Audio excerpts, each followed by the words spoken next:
Selamat datang di Beetle Channel, semoga kita bahagia. Jangan lupa subscribe, like, komen dan share agar channel ini semakin berkembang. Terima kasih. Novel Kekuasaan dan Kekayaan. Bab 131 SD. 133. Bab 131 kembali bekerja keesokan harinya. Dong Suebing telah menyerahkan tugas mendirikan perusahaan dengan Bibi Suan dan tidak ingin ikut campur. Setelah bangun, dia membersihkan unitnya dan kemudian naik taksi ke kantor cabang distrik barat. Dia telah menerima telepon dari wakil kepala Su Yan tadi malam, memberitahunya bahwa liburannya telah berakhir. Dong Suebing juga telah menyelesaikan apa yang harus dia lakukan. Dia punya uang dan pacar sekarang.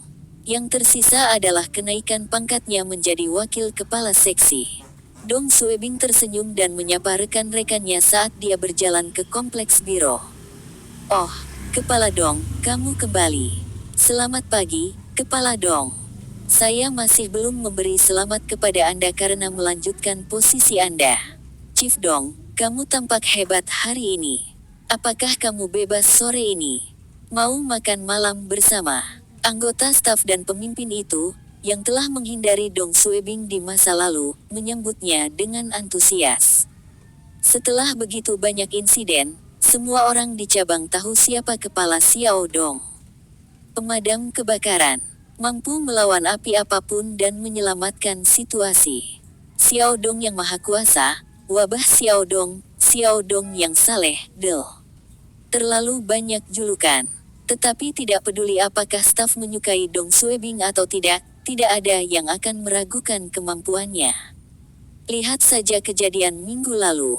Kasus korupsi itu sempat mengejutkan seluruh keamanan negara di Beijing. Tidak masalah jika kepala Xiao Dong yang menjatuhkan Zhou Guoan.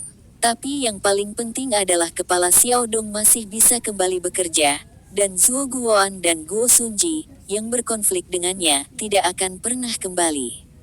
Apa artinya ini? Ini adalah kemampuan kepala Xiao Dong. Inilah yang bisa dia lakukan. Kantor urusan umum. Tan Limei dan Zhuang Zi saling menatap di depan mesin fotokopi. Guo Panwei menatap langit-langit dengan linglung. Chang Juan sedang merias wajahnya seperti biasa, dan Yan Tua masih membaca korannya. Jika ada pemimpin yang melihat staf mereka seperti ini, mereka pasti akan meledak. Tapi Dong Suebing suka mereka seperti ini. Dia menyukai suasana santai ini. Setelah semua yang telah terjadi, mereka seharusnya memiliki hari-hari yang damai. Setelah mengamati rekan-rekannya sebentar, Dong Suebing berdeham dan masuk. "Kalian semua sibuk bekerja." Semua orang di kantor melompat. Chang Juan dengan cepat memasukkan kosmetiknya ke dalam laci, dan Guo Panwei segera berdiri. "Aku akan menyiapkan teh untukmu. Kepala Dong, kamu. Liburanmu sudah selesai." "Iya. Saya resmi kembali bekerja hari ini." Dong Suebing tidak pernah ingin menjadi supervisor yang ketat. Dia masih merasa dia harus bergaul dengan stafnya. Dia memandang Tan Limei dan Sun Zuang dan tertawa berkata, "Tan, Xiao Sun, kalian berdua berkencan sekarang, kan? Kenapa kalian berdua masih bekerja di kantor yang sama? Para petinggi masih belum memindahkan salah satu dari kalian." Beberapa hari terakhir, ketika Dong Suebing tidak di kantor, dia sibuk dengan urusannya sendiri dan tidak mengejar pekerjaannya. Dia hanya mendengar bahwa ada kepala biro cabang baru dan anggota komite partai biro cabang baru. Tan Limei melihat semua orang melihat mereka dan tersipu. Baru-baru ini banyak hal terjadi di biro, dan ada kekurangan tenaga kerja. Jadi, kami masih belum ditransfer. Direktur Li Qing mengatakan transfer kami harus menunggu. Dong Suebing berpikir kembali dan tahu akan ada kekurangan tenaga kerja. Insiden Zhou Guoan telah menyeret banyak orang bersamanya. Beberapa anggota staf dan beberapa pemimpin tingkat rendah terlibat dalam kasus korupsi ini. Dong Suebing mengingatkan dirinya sendiri bahwa dia telah menyinggung cukup banyak orang dalam insiden ini dan harus tetap rendah hati. Tapi untungnya, Kebanyakan orang tidak percaya bahwa dialah yang menemukan bukti Zhou Guoan menerima suap. Iya, tidak ada yang harus tahu tentang ini. Jika tidak, promosinya akan di luar jangkauan. Tidak ada pemimpin yang ingin menggunakan seseorang yang telah menjatuhkan seorang pemimpin puncak sebelumnya. Mungkin satu-satunya pemimpin yang berani menggunakan seseorang seperti Dong Xuebing adalah Su Yan dan Song Shouji. Brengsek, itu berbahaya ketika dia berpikir kembali. Jika Su Yan juga rusak dan dia telah membantunya menjatuhkan Zhou Guoan, dia juga akan mewaspadainya. Kejadian ini membuat Dong Xuebing sedikit dewasa. Iya, dia tidak boleh terburu-buru di masa depan. Jika dia menemukan insiden lain seperti Zhou Guoan, dia harus melakukan semuanya secara rahasia dan mengirim surat anonim untuk dilaporkan.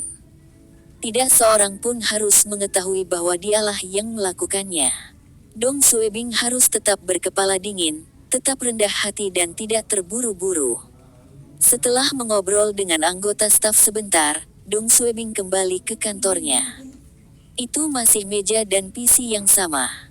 Semua barang milik Guo Sunji disingkirkan, dan semua barangnya dibawa kembali ke kantor. Melihat kantor yang bersih, Dong Xuebing merasa lega. Terlalu banyak hal yang telah terjadi, dan setelah begitu banyak liku-liku, dia akhirnya kembali ke ruangan ini. Itu bukan perjalanan yang nyaman. Ketuk, ketuk. Guo Panwei mengetuk dan memasuki kamar Dong Xuebing. Kepala Dong, aku sudah mencuci cangkir untukmu. Dong Xuebing mengangguk. Apakah kamu yang membersihkan kantor ini? Iya. Saya telah membuang barang-barang Guo Sunji dan mengelap meja dan kursi beberapa kali. Saya jamin tidak ada barang kotor yang tertinggal. Dong Xuebing mendengar itu dan berpikir sendiri. Guo Panwei ini adalah bakat. Dia tahu bahwa aku akan merasa tidak nyaman duduk di kursi yang sebelumnya diduduki Guo Sunji. Dia telah mengantisipasi apa yang akan saya pikirkan dan menyeka kursi dan meja beberapa kali. Guo Panwei benar-benar tahu cara melakukan bootlick. Sudah selesai dilakukan dengan baik. Terima kasih. Guo Panwei memiliki senyum cerah di wajahnya. Kepala Dong, apakah Anda punya instruksi lain?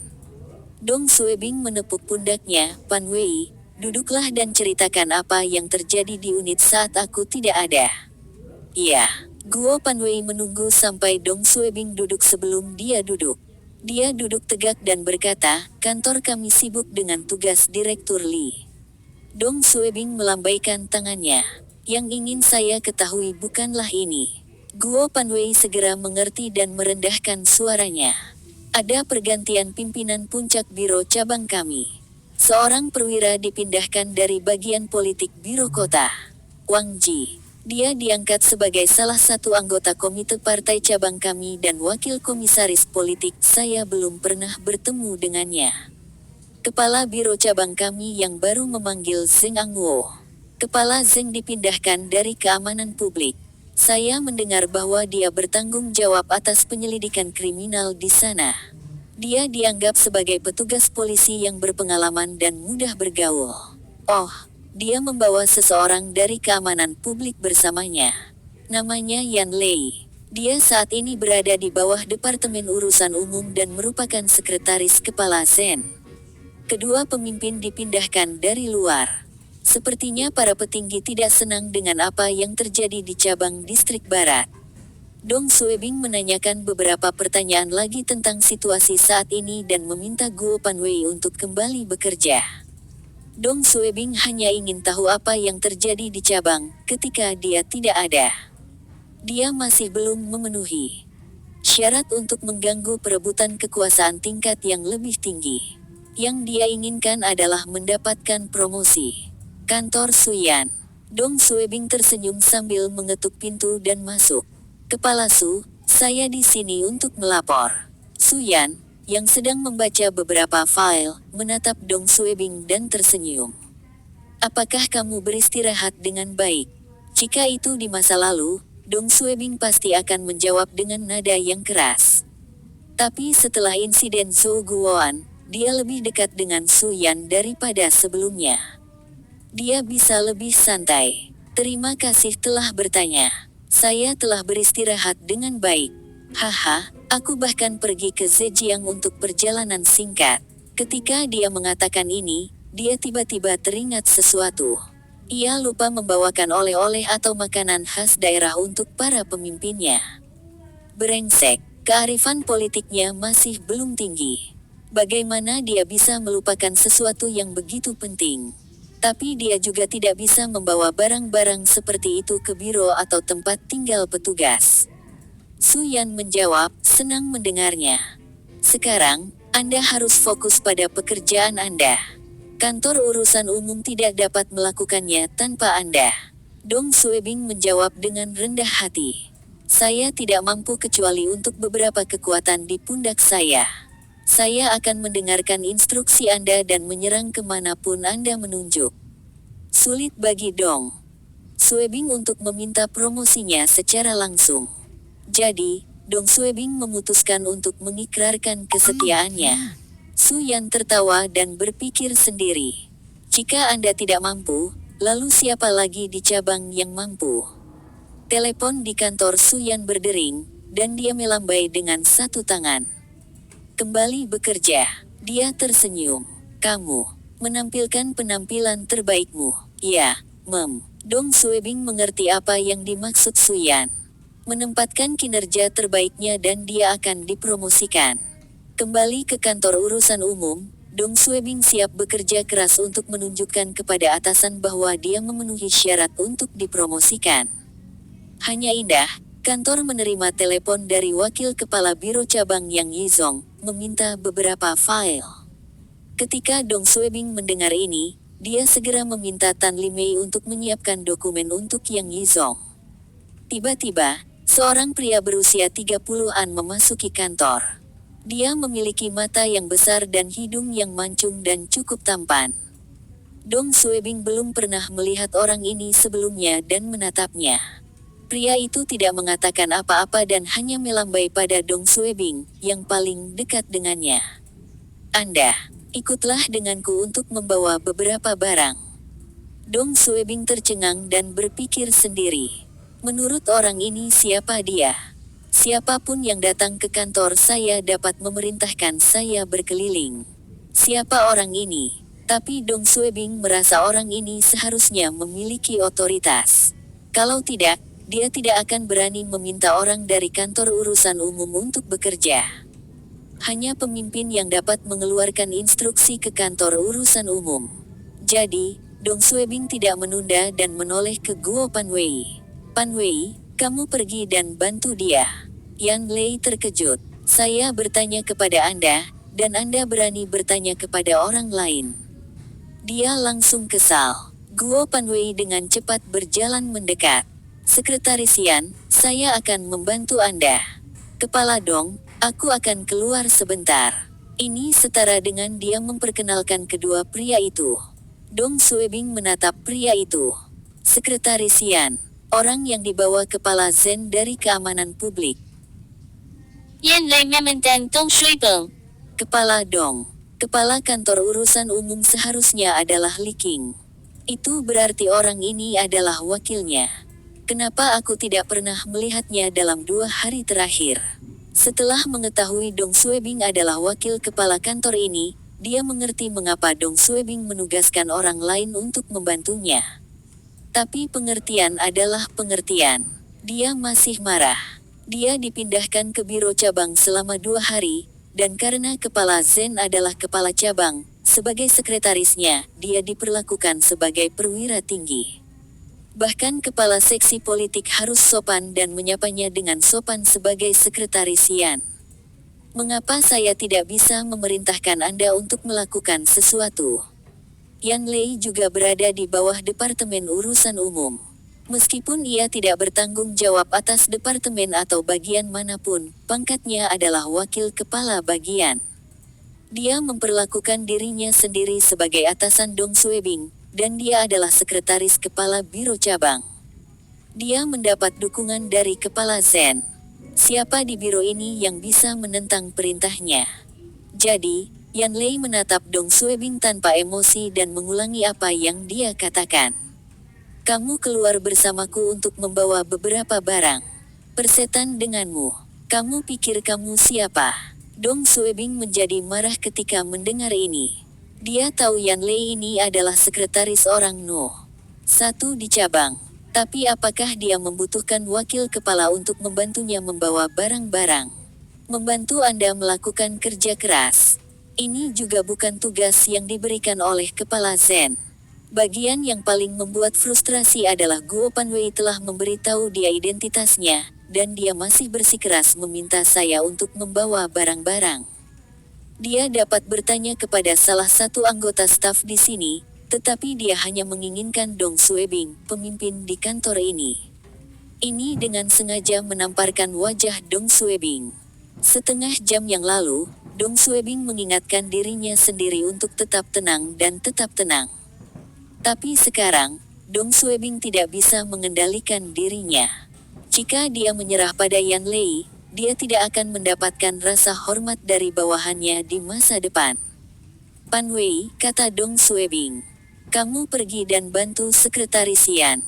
Iya, Guo Pan Wei menjawab. Keamanan publik mungkin tampak seperti lembaga pemerintah yang besar, tetapi Yan Lei hanyalah seorang perwira rendah di sana. Pekerjaannya di sana hanya melakukan beberapa tugas lain-lain. Sekarang, dia memiliki otoritas dan menikmatinya. Ia tidak merasa apa yang dilakukannya salah. Hal-hal itu mungkin bukan untuk Kepala Zen, tetapi dia tidak bisa membawa semuanya sendiri. Itu sebabnya dia datang ke kantor urusan umum untuk meminta seseorang membantunya. Ini setara dengan melakukan pekerjaan untuk Kepala Zen.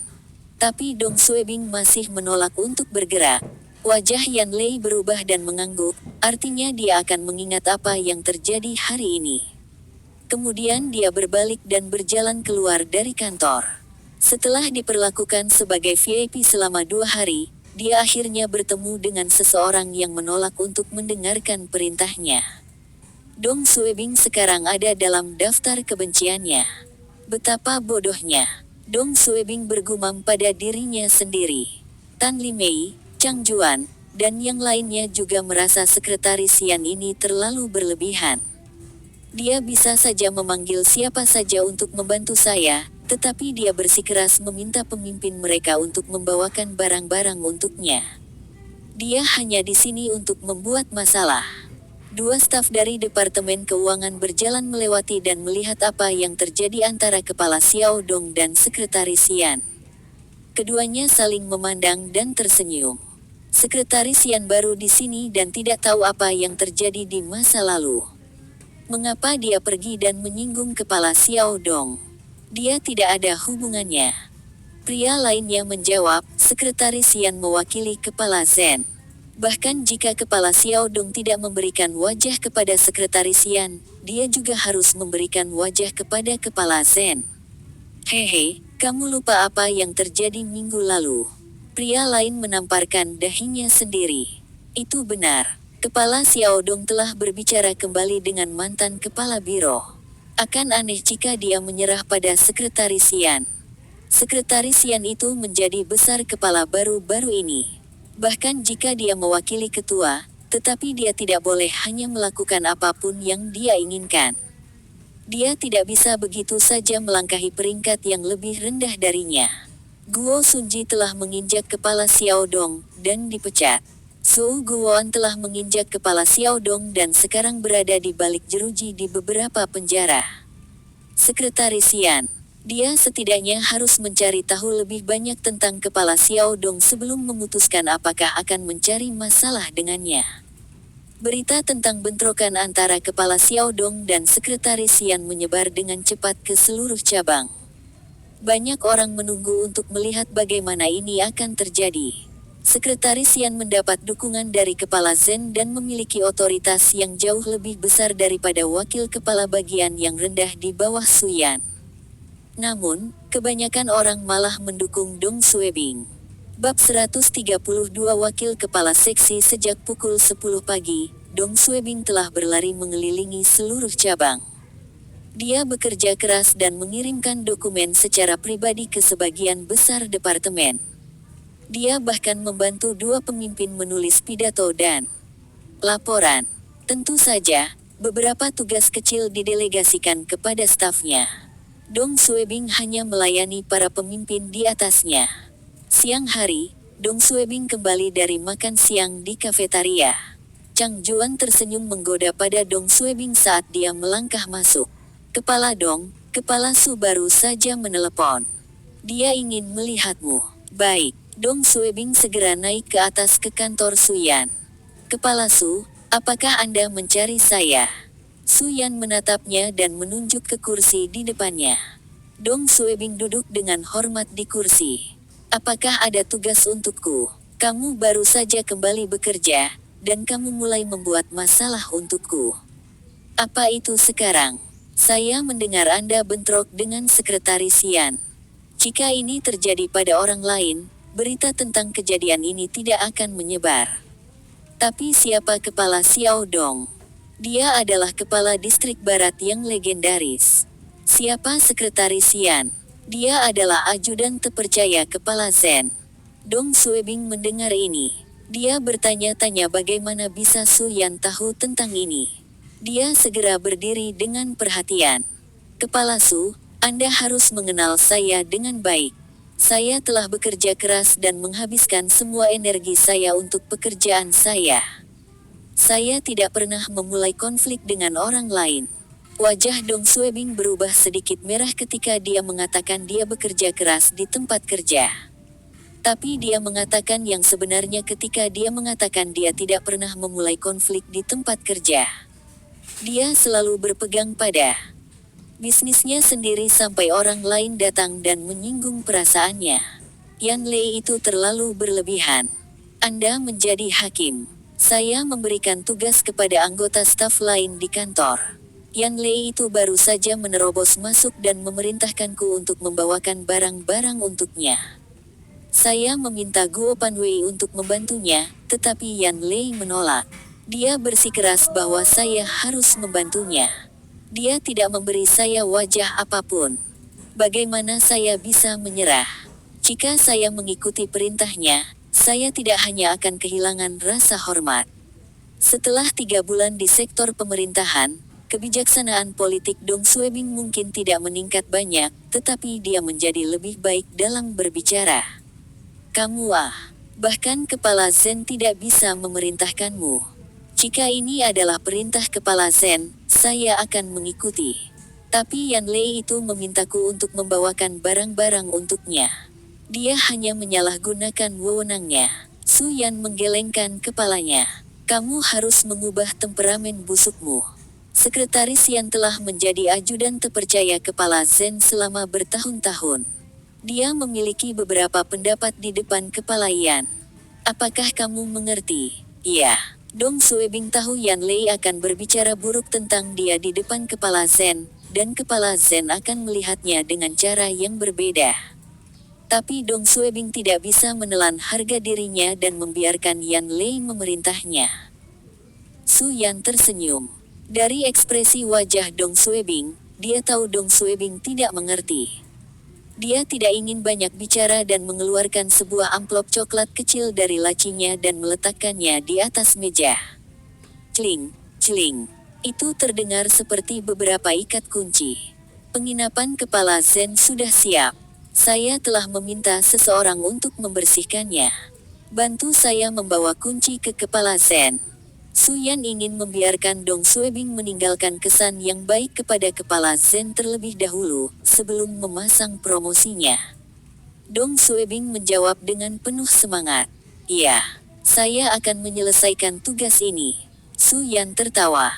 Hahaha, jika kamu bahkan tidak bisa mengantarkan beberapa kunci, lebih baik kamu mengemasi tasmu dan tersesat. Dong Suebing tersenyum malu dan mengambil amplop itu. Kepala Su, saya akan pergi sekarang. Kantor Kepala Biro Cabang. Seorang pria paruh baya berusia 40-an, dengan potongan kru, sedang duduk di belakang mejanya. Dia tampak cerdas, dan matanya tajam. Itu 20 menit lagi sebelum istirahat makan siang berakhir. Zen Angwo sedang menulis surat. Itu adalah surat sederhana untuk mantan istrinya, menceritakan tentang pemindahannya. Ketika dia masih di cabang investigasi keamanan publik, istrinya telah menceraikannya. Dia telah menghabiskan terlalu banyak waktu di tempat kerja dan mengabaikan keluarganya. Jadi, setelah istrinya meninggalkannya, dia masih sangat merindukan istrinya. Dia akan mengirim surat kepada mantan istrinya setiap minggu. Sekalipun istrinya tidak mengembalikan suratnya, tetapi dia melakukan ini selama 10 tahun terakhir tanpa gagal. Ketuk, ketuk, ketuk. Seseorang sedang mengetuk pintu. Zhen Angwo meletakkan penanya dan melihat ke atas. Masuk. Dong Suebing masuk dan menutup pintu. Kepala Zhen. Zhen Angwo memandang Dong Suebing dan tersenyum. Kepala Dong dari kantor urusan umum. Haha, duduk. Duduk dulu. Dia belum pernah bertemu Dong Suebing atau mendengar tentang apa yang telah dia lakukan. Pada hari pertamanya, Zhen Angwo telah meminta bagan organisasi dan gambar semua pemimpin departemen. Dia hafal semua nama dan wajah. Ini adalah kebiasaannya sejak hari-harinya di cabang investigasi keamanan publik.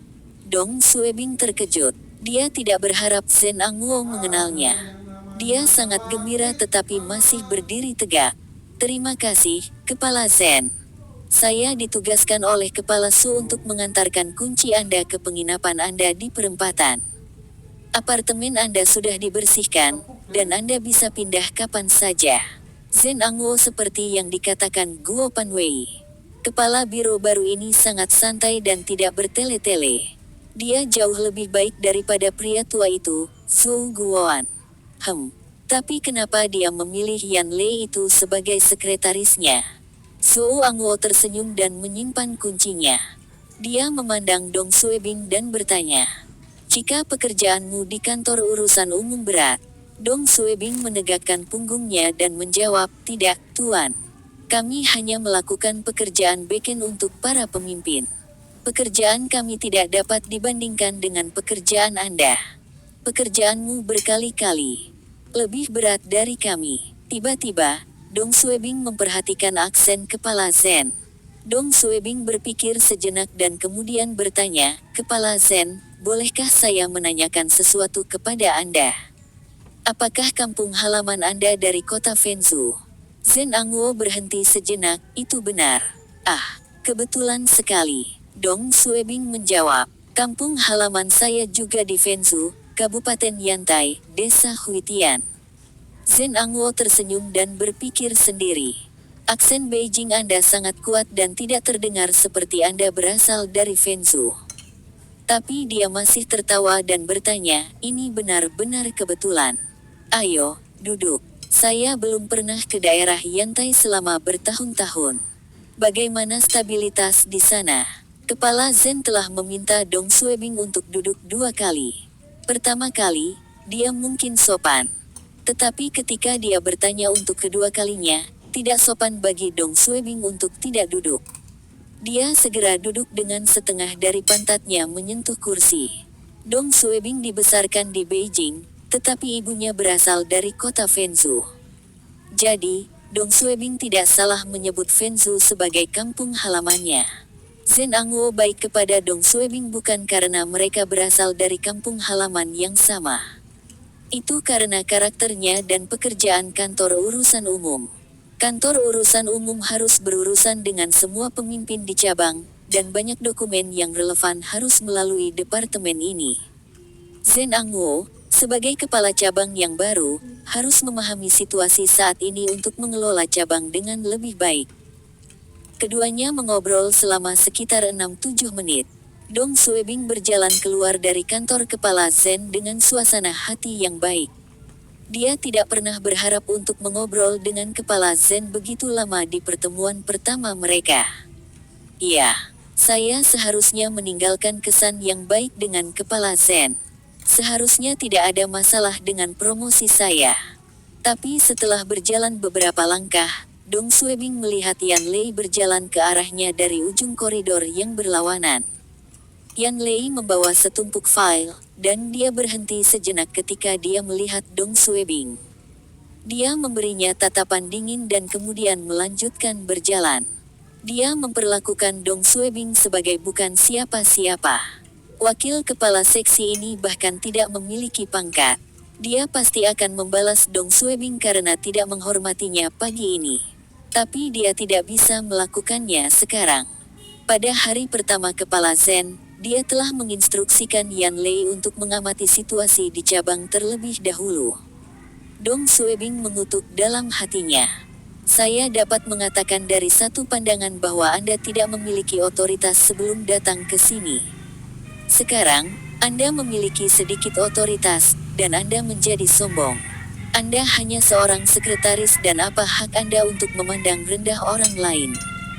Jika Anda diberi peran sebagai kepala bagian di beberapa departemen, apakah Anda akan menjadi gila?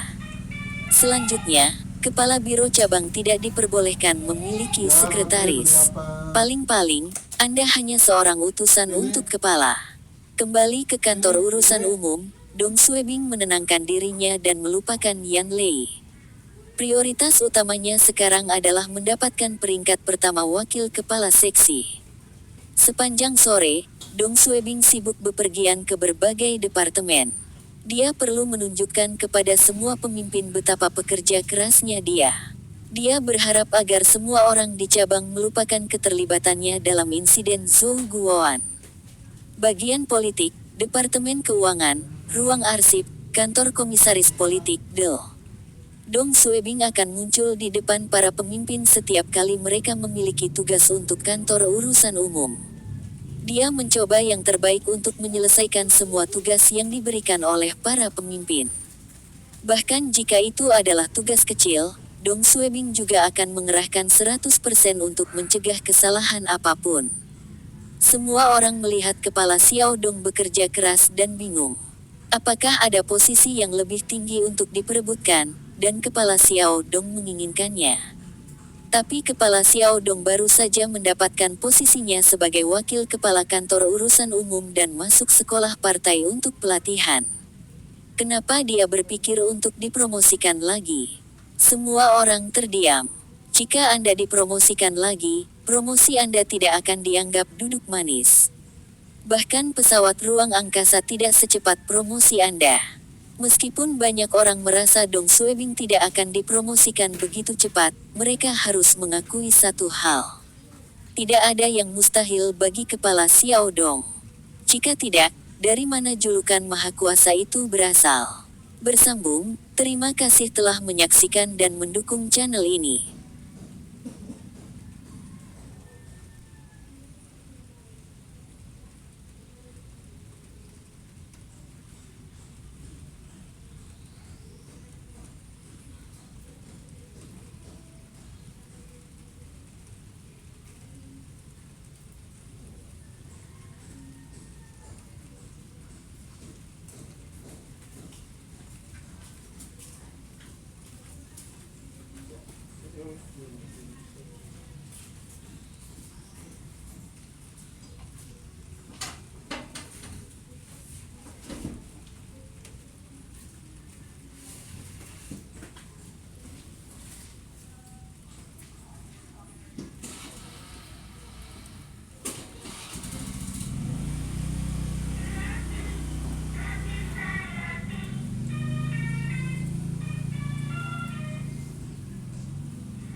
Tapi